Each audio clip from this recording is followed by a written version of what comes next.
Welcome back to My Child Will Thrive, Dr. Peter Schreier.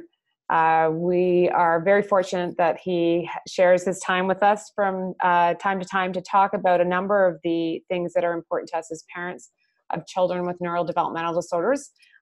We talk about all things functional neurology and the brain, and how we can look at the power of neuroplasticity to help retrain the brain and help our children thrive. So welcome back, Dr. Schreier. Great to be back. It's been a while. Yeah, it has. We've been sort of taking a little bit of a summer hiatus because it's hard to schedule these things in the summer months. But and we were just chatting about how you've got a child going off to college in just another week or so. So yeah, in Metro Atlanta, we've actually had schools start back yesterday and today, and then on Monday. So wow, all the Metro Atlanta County schools will be back in action. So it's like officially like summer's over here in Atlanta, Georgia. Yeah, and it's funny because we have a very different cycle here where I live. So it's I guess my kids would be super sad if they had to be back at school today. They've got another month to go, so that's good news for them. So we're going to talk about today is the role of the cerebellum in hyperactivity, obsessions and anxiety, and what I think is going to be really interesting for everybody to listen to. Dr. Schreier not only is going to give you a little background about what that is and why that's important, but also a bit of a case study today of a patient that he was recently working with. So I look forward to diving into that. But for those of you who haven't been with us on one of these before and haven't heard Dr. Schreier speak, I'm just going to give you a quick rundown of his extensive background in working with kids like ours. So Dr. Schreier, and I apologize while I just read this because I can't memorize it. Dr. Schreier has dedicated his academic and clinical career over the past 15 years to working with complex neurological disorders in both adults and children. He received his doctorate in chiropractic from Life University, as well as extensive postdoctoral training in functional neurology with concentrations in childhood developmental disorders, vestibular rehabilitation, and brain injury rehabilitation.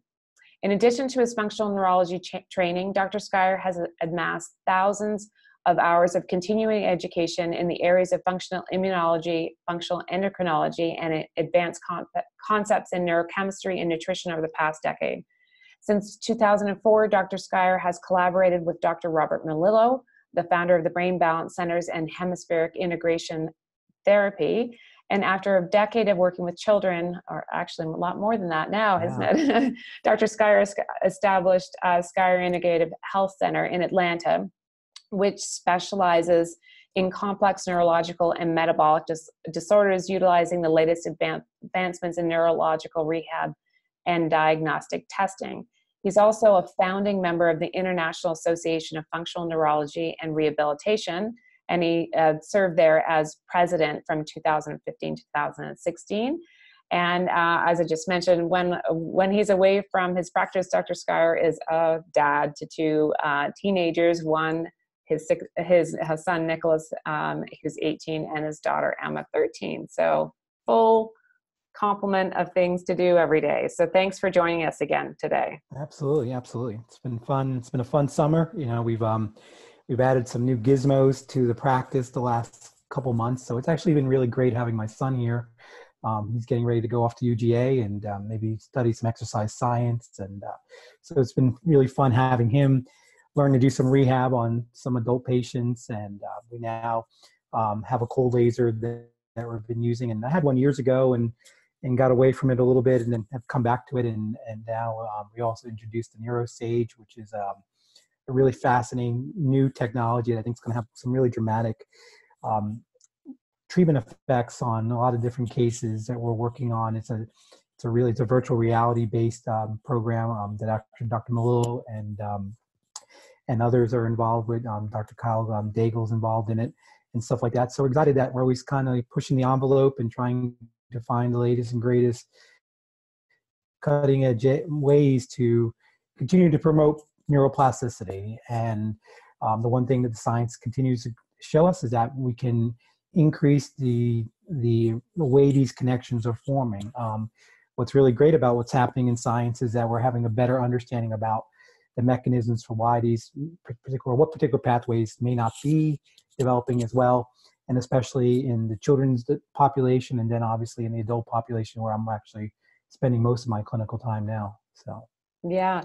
And I mean, what people should know is that not only you're working with young adults, actually, that as well as parents of children that have challenges, but you're working with young adults in particular with a number of different types of neurodevelopmental disorders right now. Yeah, I mean, most of my patient base that's really utilizing a lot of hemispheric integration therapy is an age base probably between 18 to 29, 30, which is really awesome because I have some different cases. I have cases in range of moderate autism to even severe autism to ADHD and anxiety or depression. Recently had some initial consultations on addictions and looking at that role. And again, we can look at all these different disorders as a mechanism of a functional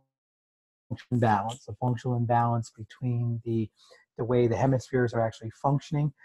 But it's not always fair to just say that it's as simple as that. I mean, I don't want people to, I think sometimes when we start talking about a brain imbalance or a functional disconnection syndrome, we make it sound too simple. And I think that's one of the downsides of when you're trying to educate patients and people, that you want to utilize terms that are simple, but the reality of it is that the mechanisms aren't simple.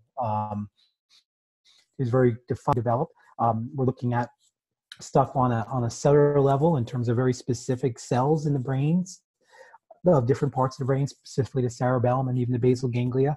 And then how is that affecting the overall development of the human frontal lobe, the huge piece of our brain, especially our prefrontal cortex.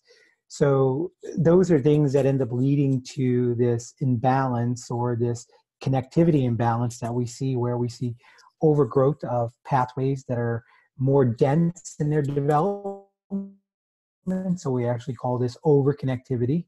What this will mean is that we'll see increased functionality in certain areas of children or adults' brains, but at the same time, we also potentially can see dramatic symptom increase in certain aspects. And then we have the opposite that's happening basically across the hemisphere, is the underconnectivity. So in simplistic terms, it's this kind of seesaw effect where you have one developing at a greater rate and the other one underdeveloping, and we do call that a functional imbalance or a brain imbalance. But at the end of the day, it gets to be a lot more compartmentalized in terms of what parts of the brain are more specifically underdeveloped in each kid and each adult. And that's what's, takes, a really comprehensive functional neurological assessment to really be able to see that. Yeah. And I think that's one of the challenges is, we talk about that too, is finding someone that can actually understands all those components and then can actually assess a child appropriately or a young adult so that they can then work on the rehabbing the appropriate parts of the brain. And that sort of leads into the conversation that we wanted to have today, which was about the cerebellum's role and things like hyperactivity, obsessions, and anxiety. And in particular, because like you were mentioning to me before we got on the call, you had seen a case recently that you wanted to talk about, but part of it is what types of rehabilitation we're doing when, and the importance of working on these core things initially. So can you just talk a bit about that for those who haven't listened to our previous talks about this, about sort of the top-down, bottom-up approach that we need to be doing with all the kids and young adults? Well, this particular case was a case that I was a young adult on the spectrum, probably more clinically diagnosed along the Asperger's spectrum. So highly intelligent woman. But again, the major problem right now in her life was the degree of anxiety in her life, and anxiety that was pretty apparent in all facets of her day. And what was even really it was even tough for her to get through the examination because of the degree of anxiety that someone would have during, potentially have during these assessments. And what triggered the conversation that I wanted to have today was the fact that we could look at the symptom of the anxiety, or we can look at the symptom of obsessions or compulsions or even impulsive natures. These are symptoms that she had demonstrated not only at that moment, but throughout her developmental history. And again, everybody was looking at this and saying, okay, is that ADHD? Is that obsessions? Is anxiety? Let's put her on some medications. And no one ever went in and actually examined the neurological functionality of her brain. And as soon as I decided to go in there and do an exam, and realizing that one of the major important areas that allows us to gate a lot of those primitive thoughts that we have, or primitive motor actions that we want to make, or just motor actions in general that we want to make, is our human frontal lobe. And our human frontal lobe comes down and it has these inhibitory circuits so if our frontal lobe is sitting here, it kind of sends down these pathways, 5 major pathways, into this collection of different anatomical regions, one being our basal ganglia, one being our limbic structures that have variety of different parts to it, like our amygdala and our anterior cingulate gyrus. And these, again, I don't want to get too lost in the details, but at the end of the day, these are areas that are tied to our emotions. They're tied to our motor function. They're tied to our ability to think. Okay, and what can happen a lot of times is that these pathways that fire down from the frontal lobe can't modulate these structures. Okay, they're sitting there and they're firing at will, and there's got to be a certain level of governance sitting there. Okay, because if not, it'll just be basically a loud sound. Okay, like this irritating sound that you're hearing all the time. So there's a certain way to kind of dial it down, and that's what the human frontal lobes do, both the right frontal lobe and the left frontal lobe. But the big problem is that we're seeing developmentally is that what we call these fronto-parietal pathways or fronto-limbic pathways, because they're underdeveloped, and we can see this on functional MRI studies.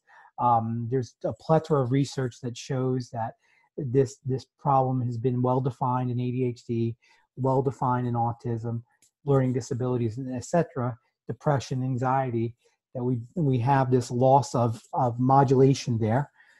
But the biggest question is, what is driving the ability of the frontal lobe to come down and inhibit those systems? Mm-hmm. Well, the frontal lobe receives a tremendous amount of its activation from 2 major systems, and those 2 major systems would be, 1, your cerebellums, and 2, your vestibular system. And so here we are looking at this young lady, and we can see all the symptoms. We've had her fill out all these symptoms forms, and again, she qualifies symptomatically for this diagnosis and that diagnosis. But that's all great and dandy, but at the end of the day, did anybody begin to say, okay, hey, we got some frontal lobe problems, and we looked at those through mechanisms in the exam, but really what was telling more than anything was that when we started actually doing baseline cerebellum testing, that's where she really began to have a tremendous amount of difficulty in the exam, because that part of the brain is underactive and underdeveloped. And what would have happened in a lot of classical management of her, and very much as well did, was, okay, let's do some cognitive behavioral training, or let's even utilize medications, or maybe even use some nutraceuticals that may help, bioneurochemistry and whatnot. And, they all may have a place at a moment, but the reality of it was that wasn't having an impact on her neurological function, because really the bottom-up process of the cerebellum being built, the vestibular system that's tied to all these mechanisms within the human brainstem, which then comes up and excites the cortex, incites the frontal lobe, so that the frontal lobe can now come down and inhibit these systems. Well, so what's going to be exciting is, as we begin to do our rehabilitation program that we do here at the practice, is to be able to show that we can improve through just doing a variety of cerebellum-based activities, that we're ultimately going to improve her frontal lobe and drive down the anxiety and drive down the obsessions and compulsions. So what types of things were you seeing in your functional neuroassessment that made you realize that, or that show you that we're talking about a cerebellum and a vestibular issue? Sure. Well, one simple, easy way to assess the cerebellum is through balance. Okay, simple balance testing. Now, there's a variety of different balance testing. There's a variety of different complex measurements that we can use. We're blessed here that we have some technology here that really can measure at a very finite level the complexity of someone's balance ability, but on a simplistic level, being able to take an adult or a child and put their feet together and see if they can balance with their feet perfectly together like this, stand still. Basically, after about 7 years old, the larger tracts of the brain should be built pretty strong to where a child should have decent balance. So number one, we could look at balance in the sense of, can they put their feet together? Can they maintain a certain level of balance for 30 or 60 seconds without any type of sway? And that sway may happen in a pendulum way this way. It could happen side to side. And we're looking at that. If we want to make it more challenging, if they pass that particular test, we then can have them do what we call a tandem balance test, or a sharpened balance test, where they put one foot in front of the other. And now we're looking at their balance. Again, are they better with the right foot in front? Are they better with the left foot in front? Eyes open, hands to their side. And then if we really want to take it to the next level, we can have them do it with their eyes closed and see what that looks like. Because again, now we're taking visual fixation out. And at that moment, we're really relying on the proprioceptive system. So we're now relying on those muscles, right? We're relying on the tonality of the muscles, the tone of the muscles. And then looking at the feedback from the inner ear, the vestibular system, in terms of where is the body in space and time the moment we close our eyes. And again, looking at that sway relationship.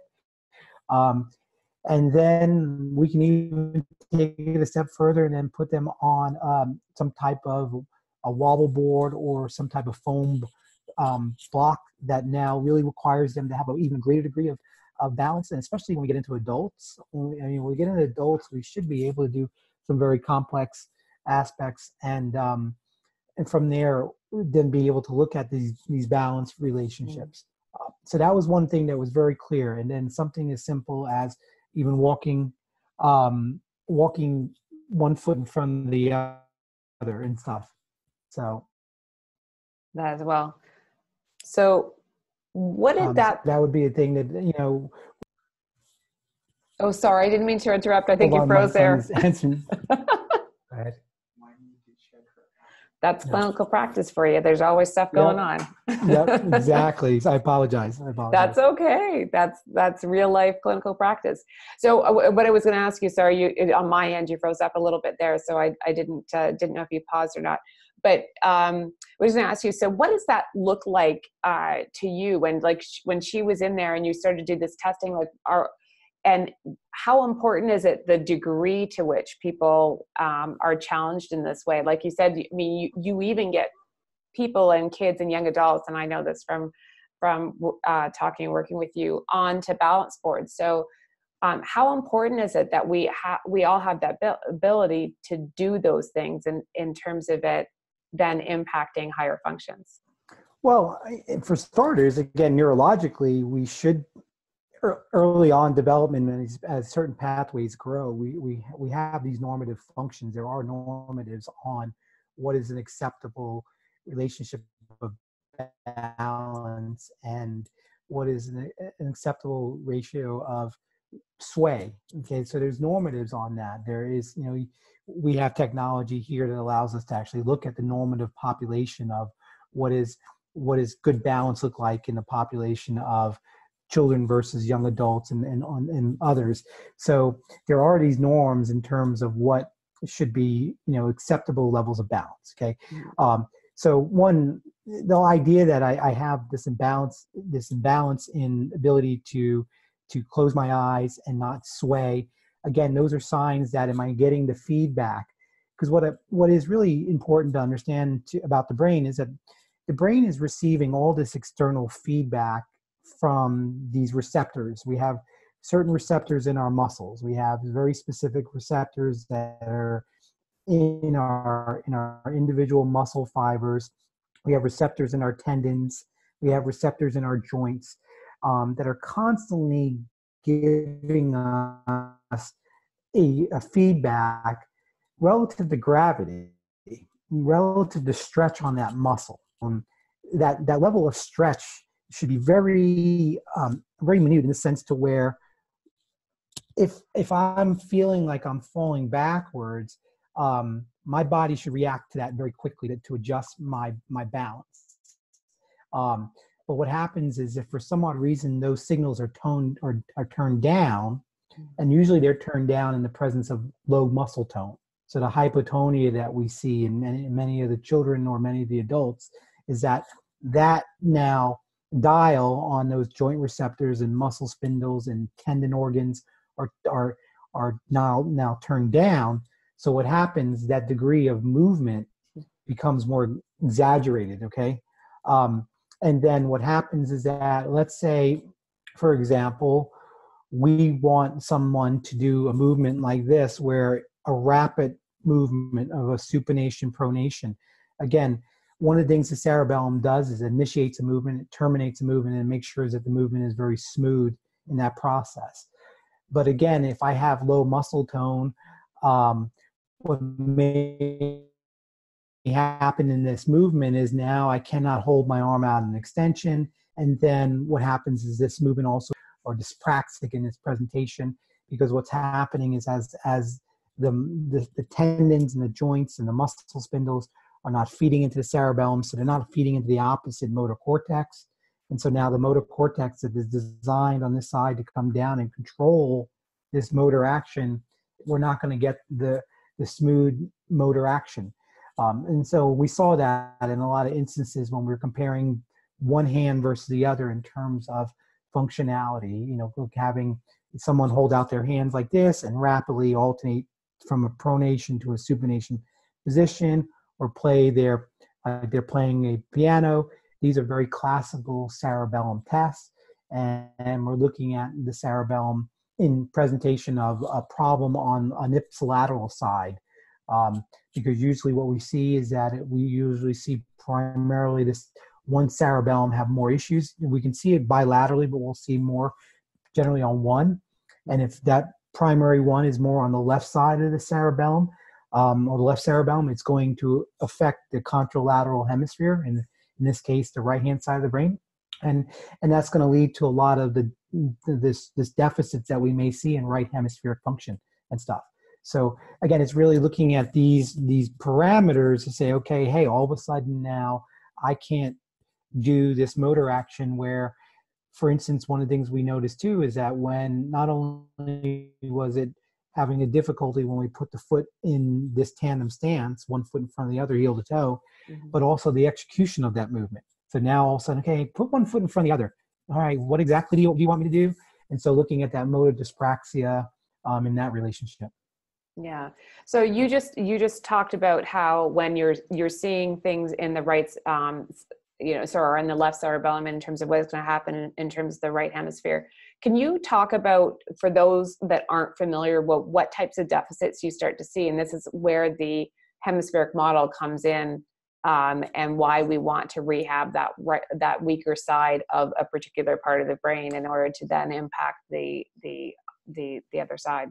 Sure, because again, not only one obviously symptomatology that we would see is that we would see a lot of these classical symptoms of impulsivity, hyperactivity, obsessions, compulsions, extra motor activity. So we would get maybe some more prone to tics or more prone to some Tourettic activity.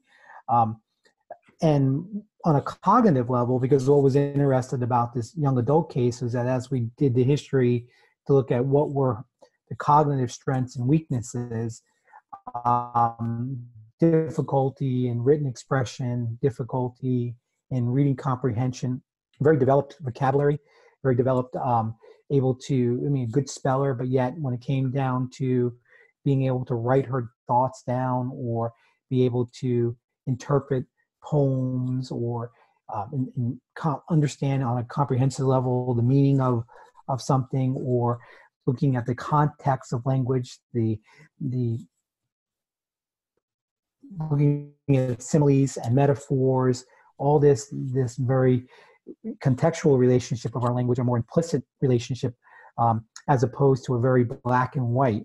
So what was interesting, as we did the exam, everything was black and white to her. It had to be exact. And one of the things that we saw that was bringing anxiety to her during the exam was the fact that if she didn't do something exactly right, she got mad and got upset. And it had to be this way. And if it wasn't this way, and even though we're like, hey, it's okay that you're making this mistake, but I'm doing it this way, but couldn't. And the reality of it is, we moved on to something else in the exam, and she was coming back to the worrying of what we did 2 tests earlier and stuff like that, and that was blocking her from concentrating on the next contest. And that's what we call set shifting. Okay, and set shifting is a primary function of the right hemisphere as well. Is that I can let something go and I can move on to the next task over here and not be so concentrated and worried about this task right here. And one of the things that we know, again, in children and adults with obsessions and compulsions and anxiety, they have a total inability to let that happen, to not be able to concentrate on that. And again, and that mechanism is there because that system from the frontal lobe coming down into those deeper structures are not as strong as they need to be. And this is where, if we don't take this bottom-up approach, where we don't examine the brainstem through looking at a variety of different exam findings like eye movements and primitive reflexes and a neurovestibular exam, we don't go and we don't look at the cerebellum and look at classic cerebellum tests, and we want to just go up here and we want to try to do things cognitively from a cognitive therapy model or behavioral therapy model, or support just through neurochemistry, you may get a little bit of some change, because again, if you're doing cognitive therapy or some level of behavioral therapy, you're going to promote some form of neuroplasticity, probably be global if you're not isolating out one hemisphere versus the other, but there may hit a wall. And again, the one good thing about working with adults at this point in my career, even when I was working with the younger population, and especially maybe the population that was 10 to 15, I got to see what a lot of people did therapeutically. And then I got to see who they went to. And so again, to sit there and go, we have something different. And what makes this model different is this idea that you have to assess in a functional way and then look at this from a hemispheric relationship. And I think that the great thing with the fact that the brain balance centers that have been out there that I've been a part of for 13 years now, Dr. Mull himself and others that are really going out there and continually to spread the word, that we're seeing more and more practitioners that are really doing this work at a high level now, to really show that, hey, this is indeed a game changer, that if we do these specific targeted therapies to this unilateral hemisphere, and increase the bandwidth and the development of that hemisphere, with these very targeted specific hemispheric activities, we're going to be able to increase the functionality of this brain and get the brain back to what it's ideally supposed to do, which is communicate at the same resonance, the same oscillations together, and have this binding, this that we call it.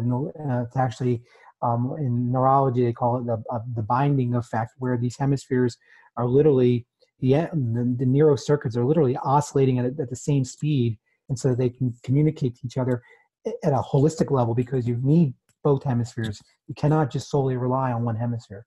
Yeah.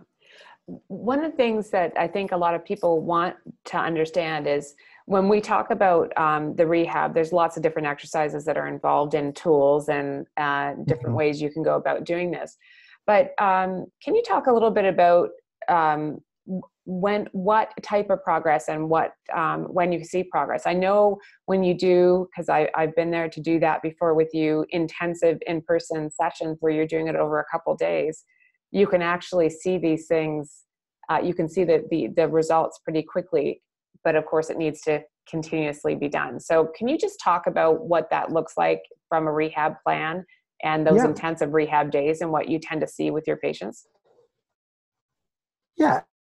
Oh, and so again, I have different types of patients that come and see me. For those who come in and out of town, like you did, we have those intensive days where, we can rehab for 3 to 5 days, for periods of several hours a day. And in those moments, you can see changes. I mean, the beauty of the brain is that we really believe now with targeted, specific activities to pathways that we feel are, or we examine and diagnostically been able to say, okay, these pathways are underactive. After maybe even just a few short minutes of doing a certain type of rehab, you can actually see a functional change. Now, and for me personally, I like to have some of the sophisticated equipment that allows me to really quantify that and be able to see that. We have touchscreen technology that we're able to use, and we can see after a 60-second therapy that that person actually improved. And so we're not just looking at subjective, oh, I think that looked better, No, and the same thing like with computerized dynamic postography, we have the ability to put somebody on basically a board that's computerized. It's actually picking up all these sway patterns.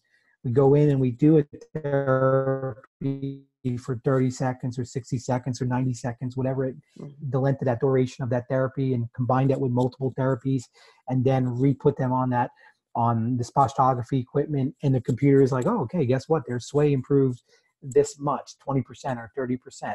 So we can always eyeball it, and we can do some eyeball tests. And again, in some instances, when you have somebody and you put their feet together and you close your eyes and they sway like that, hey, we don't need a postography technique to see that, okay?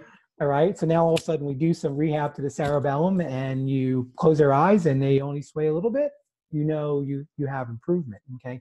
The question is for each patient is, what's the sustainability of that? How often do they need to be rehabilitated? Ideally people that come and see me and can spend, that are local in the Atlanta market, they may see me 2-3 times a week. For those that are wanting to do intensive, they'll fly down and do maybe 48 hours, 2 days or 3 days or 5 days, depending on what we can do with them. Do some basic assessment through working with their parent that they can assess. Do a program inside the confines of their home. That might be a 6-month program or beyond, depending on the complexity of the underdevelopment that we see in the brain. And again, right now, for me, I am working with a large population of 18 to 25, 18 to 30-year-olds, and I can have some cases that are more on the ADHD side of it, that those cases may not have to be as intense, whereas I get into more autism and more moderate to severe presentations of autism, then we're looking at some intense programs that might be 6-month, 9-month, year-long programs, depending on what the ultimate goal is. I do believe I'm probably one of the few people out there that's really looking at the relationship of what we can do for the autism population beyond the age of 15 or 16. Mm-hmm. Yeah, well, and I think that's what's so exciting about that work, and we've talked about this before, is that what you're able to see within the practice, and that's kind of what I wanted to talk about, was that when you go in, and I can say this from a personal experience, you go in for an in-person session, and we do that intensive rehab. What's interesting as an outside participant to be watching is to see how quickly the exercises, which to a lay person seem benign, in a lot of cases, we don't necessarily understand obviously the inner workings of the brain and what that might be doing to the brain. Yep. So a lot of times people say, what do you mean you just want my child to do a plank for 30 seconds or a supine bridge or one of those exercises that seems like they're pretty benign or things that we would do in a regular workout to some degree too. But all those things, and then when you retest and see those changes, even those slight ones, you can see that impact is happening to that part of the brain. It's pretty incredible. Yeah, And exactly. that repetitiveness obviously is necessary. That the stickiness isn't there unless you do the full, retraining and rehabbing like you would in any other part of the body. But it is amazing for those of you who haven't actually experienced that And that's as what's fun. well. And that's what's fun about the intensive days where your family flies in from out of town, and the initial part of the first part of the morning would be the examination, and then the second part of the afternoon, as you've experienced it, would be the rehabilitation component of it, and to be able to see those and quantify those exam findings, and then say, okay, hey, go to lunch, come back, we have your blood sugar ready to go, and let's go do some rehab. And next thing you know, we start doing some rehab, and you can literally, and I think that's what's really optimistic for the parents, is that they can actually see change, Mhm. because there's so many times where whether you're doing the biomedical model or you're doing medication or something like that, it's kind of a wait and see thing. You run some labs and you go, okay, we're going to put them on this cocktail of nutraceuticals or this medication cocktail and stuff like that. Medication, you may see it a little bit more, faster, but there's kind of like you're praying that you're going to see something where here it's so finite. And the good thing about being a functional neurologist, and those of us that are trained in this, is that we go in and we do a specific therapy, and it's not the one that we thought that is getting us the best bang for the buck, and we didn't see a functional outcome that we were hoping for. Well, we have a lot more tools in our toolbox to sit there and pull out and say, okay, I'm going to go in, because at the end of the day, for what our families that are listening, I hope is that all we're talking is a variety of very complex networks in the brain, very, very, very specific hardwire pathways, just like we would know, pathways coming out of your electrical box are feeding this part of your house. Okay.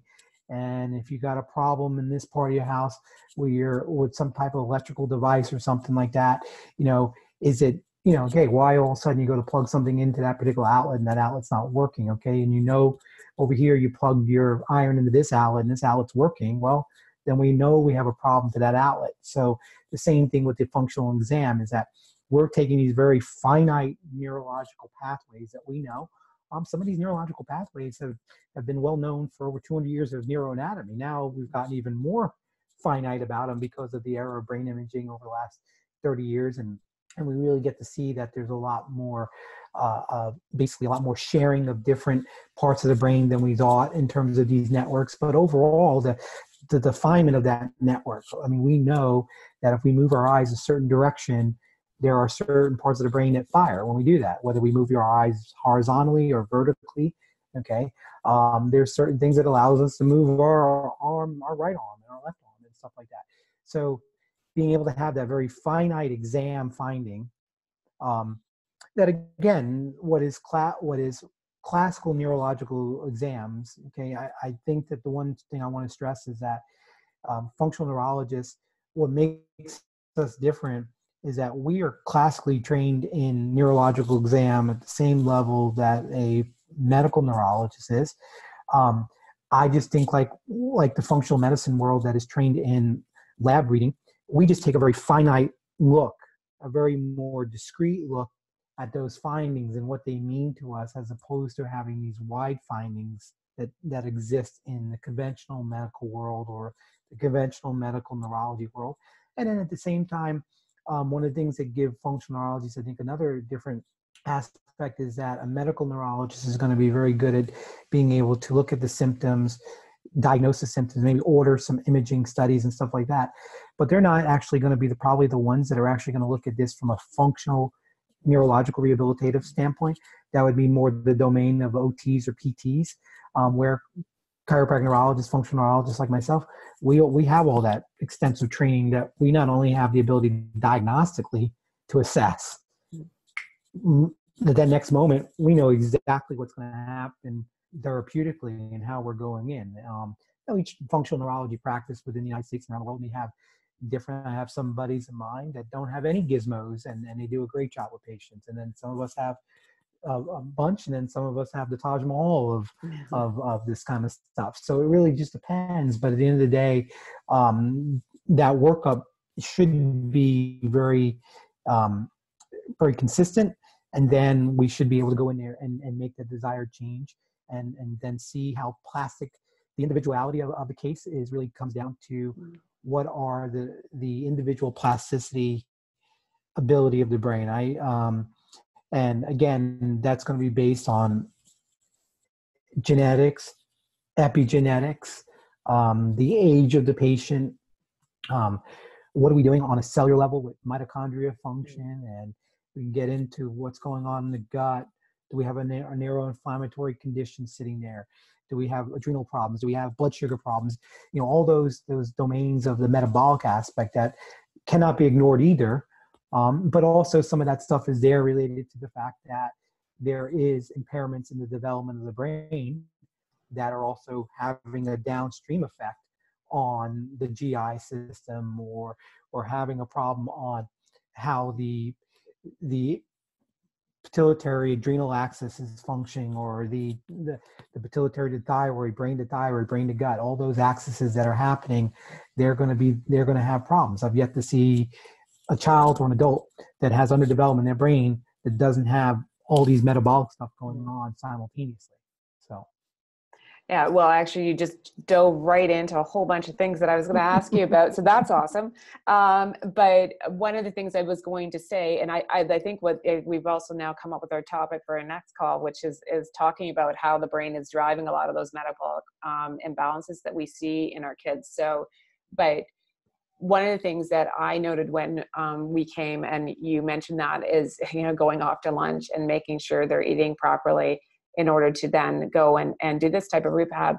Can you talk a little bit about the need for appropriate nourishment, and then also mitochondrial function, to be able to do this, to support this type of rehab work, because the brain is so energy dependent? Yeah. Well, and again, and it's because neurons need three things. They need glucose, they need oxygen, and they need stimulation. Okay, so here we are now going to go in and start providing this external stimulation, whether it's through visual stimulation, auditory stimulation, doing work on the balance or gait or vestibular training, or a combination of all that. So now all of a sudden we don't have glucose sitting there. And let's say we don't have enough oxygen sitting there as well. Because again, oxygen it could be based on this relationship where some of these kids that have, or adults that have maybe low muscle tone, they tend to maybe have a little bit more flexor posture. So if you've ever tried to flex yourself and then take a deep breath in, not going to have the same tidal volume as you would if you are an extension or a more upright posture and stuff like that. So in some cases, we do have to even utilize oxygen to help support the brain. But the bigger thing is really that glucose, okay? And I think one of the things that, having the pleasure of spending a tremendous amount of years learning from Tatis Karazian, that one of the things I think is very fundamentally in most functional medicine workups is that relationship of ideal blood sugar and what that blood sugar looks like, and being able to maintain that ideal blood sugar throughout the day. And so now all of a sudden you get in there and you get into a situation where you're working with a patient that doesn't have that efficiency in their mitochondrial ability to make ATP. Okay, and again, we could look at that through an oats test, and we look at organic acids to look at that. But let's say we don't even have that. Let's just say that all of a sudden I go in and I provide a little bit of a brain therapy, and then within a couple seconds, if I'm doing an eye movement, their eyes start to water, or they have to pull away from that stimulus, they don't have that brain endurance, okay? And that's something that has to happen. And so again, at that point, we have to then titrate the therapies in a very specific way. At the same time, really get in there and look at those mechanisms to say, okay, hey, why don't they have brain endurance? Why do they have brain fatigue? And that's the Pandora's box, because is it gut related? Is it blood sugar related? Is it a neuroinflammatory cascade? Okay, are they promoting autoimmunity and stuff like that? So again, that's where now I'm very, very blessed that the people like Dr. Karazian, Brandon Brock, and others that are out there really trying to get our functional neurology guys to recognize that we need to be looking at that at the same time, because if not, we're going to have to move at a very small pace till we can build brain endurance up.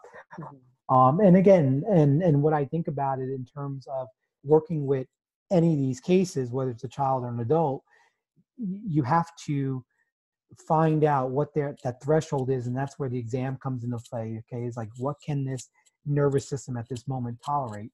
When you're dealing with children, you have to look at it from a standpoint of, okay, here's this child. They may be 10 years old chronologically. However, their brain development neurologically could be that of a 5 or 6 year old. So you can't go in there and start asking their brain to perform, even in a sensory motor realm, or what you think would be equivocal of that of a 9 or 10 year old. So you have to start at these baselines, and to be quite honest, their physiology and their neurology is not going to allow them to do that. But the end of the day is that you go in there and you have to really titrate at a very certain pace, and then as the connections become more dense and stronger and you get more endurance, then they're going to be able to tolerate a more aggressive type of therapy. And the same thing goes for adults. I have the pleasure of not only working with 18 to 30-year-old young adults, but I'm also working with the geriatric patients, that's, or let's say adults that are 55 and older. And I'm working on the downside of what's happening in the brain from a neurodegeneration model. And the same thing there, you have to go at a certain tolerance, or you will fatigue the brain out, and you won't get the desired neuroplasticity effect that you're hoping for. Yeah, it's obviously a really delicate balance, but I do think it's great to have that conversation around what we need to do to support metabolically in order to ensure that we can get the most out of the neuro rehab that we also need to do. So it's, like you said, not one or the other. And that's where it comes into play, where sometimes you have to do the metabolic first, a little bit of the metabolic first to get them stable, and then you can do the rehab. And then sometimes you can do a little bit of rehab and simultaneously do the metabolic. So it's not a one size fits all kind of thing either. So. No. And I think that's the one thing that we've all learned, is we wish there was one simple solution to each kid that's out there, but that'd be way easier, but we wouldn't be having this conversation today. So there you go. But, this has been a jam-packed 50 minutes of lots of knowledge today. And we've got a quiet audience today, but so what I'm going to suggest to people is if they have questions and they didn't get around to asking while we were live today, please post them below in the comments, and we'll be happy to try and circle back and get them later on. But I want to thank you again for taking all this time to be with us today and share this information with all these parents that are struggling to find the right treatments and therapies for their kids. So thank you again.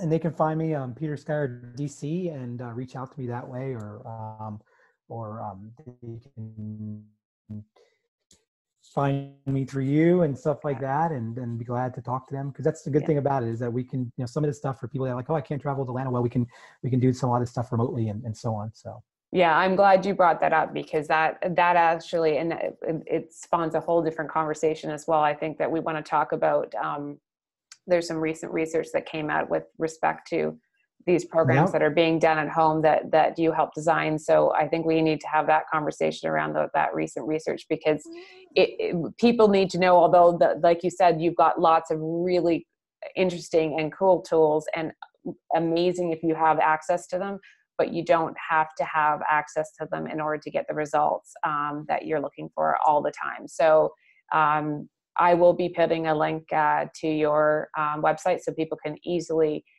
get in contact with you. But I encourage people to reach out if you're struggling with this and you're looking for this type of help for your child.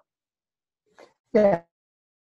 And that's the biggest thing. And my hope in the coming months is that we'll be able to get some of the parents that we've worked with some of the older adults, so that way, because that's what I'm passionate about more than anything. I know that our brain balance centers around the country and other functional neurologists that are serving that population that's 16 and under are doing phenomenal work in that realm, and we've established that level of credibility.